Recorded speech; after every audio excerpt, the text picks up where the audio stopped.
Om Swastiastu, selamat siang yang terhormat dosen Bahasa Indonesia, yaitu Bapak Dharma Sucipta, yang kami hormati rekan-rekan kelas B, Teknik Listrik jurusan Teknik Elektro Politeknik Negeri Bali. Di video kali ini kami akan mempresentasikan paragraf.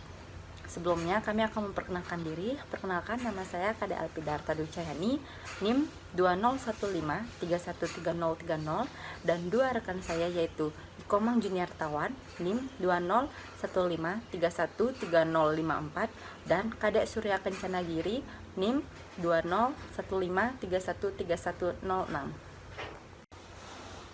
Nah, adapun topik yang akan kami bahas yaitu 1. Pengertian paragraf, 2. Struktur paragraf, 3. Syarat-syarat pembentukan paragraf, 4. Jenis-jenis paragraf, 5. Teknik pengembangan paragraf, dan 6. Kegunaan paragraf. Nah, kalian tahu nggak sih apa itu paragraf? Jadi, paragraf merupakan serangkaian kalimat yang saling bertalian untuk membentuk sebuah gagasan atau ide. Dalam hierarki kebahasaan, paragraf merupakan satuan yang lebih tinggi atau lebih luas dari kalimat. Paragraf juga dapat disebut wacana mini yang diutarakan oleh Wijayanti dan kawan-kawannya pada tahun 2013. Topik yang kami bahas yang kedua yaitu struktur paragraf. Paragraf terdiri dari atas kalimat, topik atau kalimat pokok, dan kalimat penjelas atau kalimat pendukung. Kalimat topik merupakan kalimat terpenting yang berisi ide pokok alinea. Sedangkan kalimat penjelas atau kalimat pendukung berfungsi untuk menjelaskan atau mendukung ide utama. Adapun hal-hal yang harus benar-benar diperhatikan untuk mendapatkan paragraf yang baik yaitu akan dijelaskan oleh rekan saya yaitu Mang Juni. Perkenalkan, nama saya Eko Manyuniartawan. Di sini saya akan melanjutkan presentasi dari Alpina. Untuk mendapatkan paragraf yang baik, perlu diperhatikan hal-hal berikut. 1. Posisi paragraf. 2. Batasan paragraf. 3. Kegunaan paragraf. 4. Struktur paragraf. Syarat-syarat pembentukan paragraf. Dalam membuat paragraf, terdapat syarat-syarat pembentukan paragraf agar mempermudah penulis dalam menuangkan ide dan gagasannya dalam penulisan paragraf. Adapun syarat-syarat pembentukan paragraf diantaranya: kesatuan, dalam satu paragraf hanya berisi satu pemikiran utama. Kepaduan, hubungan antar kalimat dalam satu paragraf berkaitan. Isinya relevan dengan karangan. Pengembangan, sebuah kalimat utama dalam sebuah paragraf dikembangkan dengan kalimat penjelas dan menggunakan bahasa baik dan benar. Bahasa yang baik berkaitan dengan ragam, diksi, keefektifan yang pemakaiannya disesuaikan dengan situasi.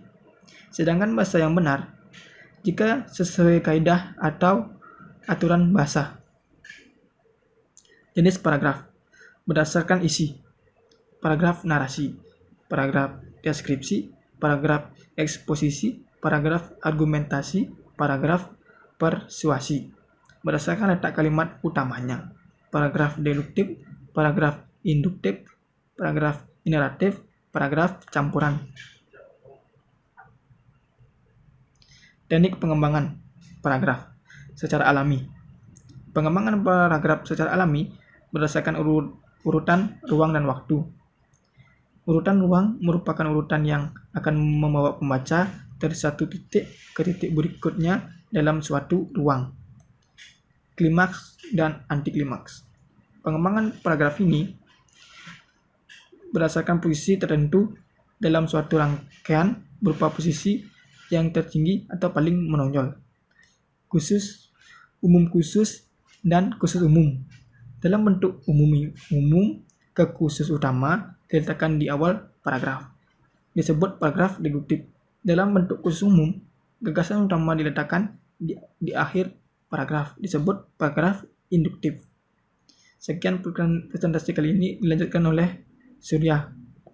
Kegunaan paragraf memudahkan pengekspresian gagasan, pikiran, perasaan dalam rangkaian kalimat yang tersusun secara logis dalam suatu kesatuan. Kedua, memudahkan penataan topik-topik atau paragraf kesatuan rangkaian dalam suatu karangan. Ketiga, memudahkan pengembangan topik karangan atau topik subbab topik bab menjadi topik-topik sederhana. Selanjutnya, memudahkan pengertian dan pemahaman dengan menceraikan satu tema dengan tema lainnya. Selanjutnya, memisahkan dan menegaskan pergantian suatu topik atau paragraf dengan topik lainnya secara formal. Kesimpulan paragraf. Paragraf merupakan kumpulan suatu kesatuan pikiran yang lebih tinggi dan lebih luas daripada kalimat, atau lainnya merupakan kumpulan kalimat tetapi kalimat yang bukan sekedar berkumpul melainkan berhubungan antara satu dengan yang lain dalam satu rangkaian yang membentuk suatu kalimat. Kritik dan saran. Dalam membuat suatu paragraf yang terdiri dari beberapa kalimat, harus mengetahui dahulu kalimat yang akan disusun yang akan menjadi paragraf tersebut. Harus memiliki hubungan erat dan memenuhi syarat-syarat yang telah penulis uraikan di bab sebelumnya.